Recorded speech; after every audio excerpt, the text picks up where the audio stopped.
Hey y'all, former plant killer here, Jessie with Living on a Prayer Flower Farm. And in today's video, we are talking about 5 things I'm doing this year to make it even better than my first season. We're going into year 2 of flower farming, and I'm hoping to do things a lot more differently to become more professional this year as I go forward, and I hope you'll join me on this journey. If we're just meeting, my name's Jessie, and well, I'm a former plant killer, sometimes current plant killer. I'm located in Zone 8B, Ruston, Louisiana, and I'm on a flower farm journey. Let's get into the 5 things that I'm going to be doing differently this year to make things better going forward. First thing I'm going to say is a planner. I'm actually going to start writing stuff down. I thought doing the YouTube videos that I would be able to just look back easily and see what was going on when and learn from there. That is the biggest lie I told myself. It's too hard. I mean, it's kind of nice to go back and see some things, but realistically, it's a lot easier to look back in this planner. So, not sponsored, but this is an Erin Condren planner. It is personalized. I have Flower Farm 2022 on here. Some tulips that I have already ordered for fall 2022. And what I do like about this is it has the tabs for the months, so I'm able to flip through and look at my notes. I've already got notes going on, and you can see this is what January looks like. I decided to put, the average temp of this month, what's been going on. I also put, what YouTube videos I did. I put big notes that were going on. Hey, I got COVID. That took out a lot of things in January. I learned anemones don't need to be planted in November. They need to be planted in January for my zone. If you're in the South, hey. Learn that if you haven't learned that yet. And then I also decided to take pictures. So I'm printing out pictures of any flowers or anything, what the farm looks like, and keeping up with it that way. So this will just be a great look back. I also paid extra to have a bigger notes section so that I can have things about certain flowers. When I fall sow, what do I have to cover? What don't I have to cover? What did well? YouTube notes, wish list of bulbs that I see everywhere. I'm excited to have this planner, and I think it'll be a great tool going forward.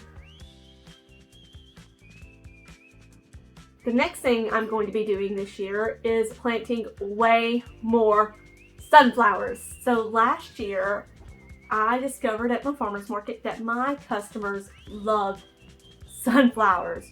Oh my goodness, I couldn't keep them. They were the first thing to sell.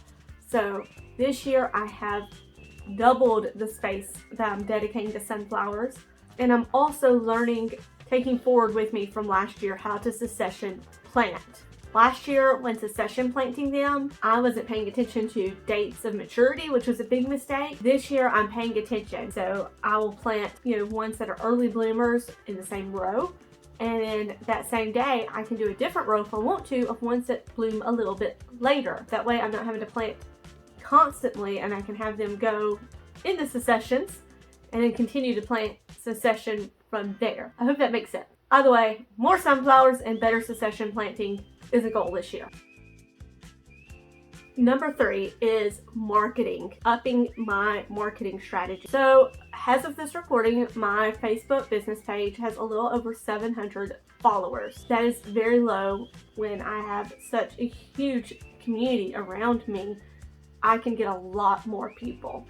And some of those numbers are from people that have just hopped over from YouTube to follow my business page, which is fine. But I need more of my community to know that, hey, I'm here. So one of the things I've been doing is, like everybody else, is I post my progress on Facebook and I share it. But I think as soon as I know I have flowers available, I'm going to put together a $20 bouquet and give away that $20 bouquet and a $20 gift certificate to my farm stand at the farmer's market. And I'll just do, the normal like, share, comment, tag a friend to win this. And hopefully that will blow up and spread the word that, hey, I sell flowers. I'm encouraging people to leave reviews as people pick up flowers from my market from me.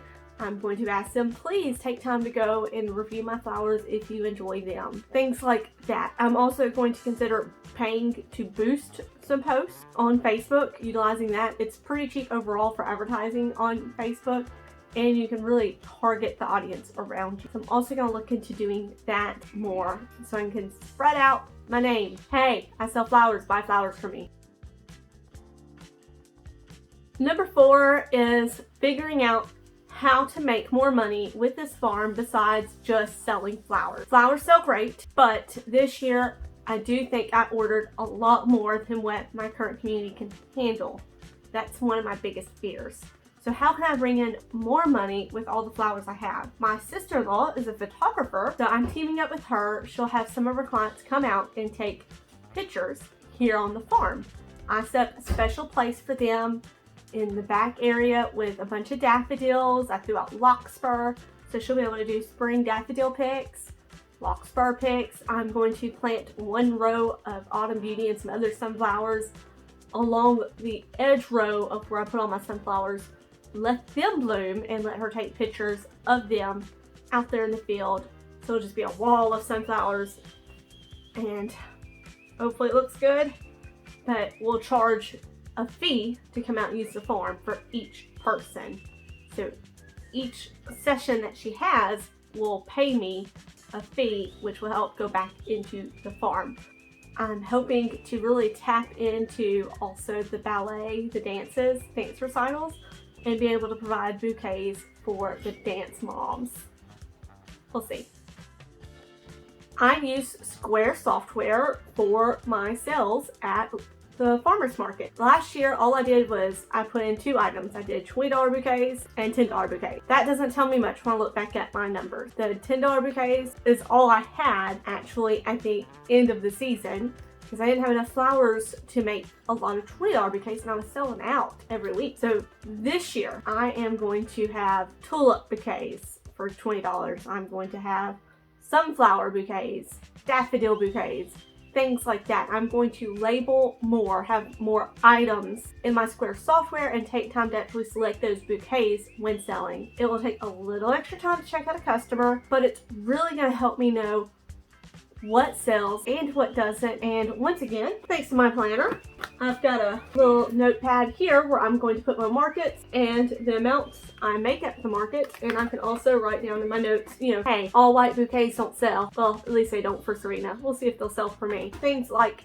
that I'll record to help me be able to better sell at my market. One thing I did was I wanted to go ahead and get some of the more popular tulips like Copper Image that sell out really fast on order with Fall Seed Company for fall 2022 sowing, spring 2023 harvest. What I ended up doing was taking pictures of the tulips that I thought my customers would want.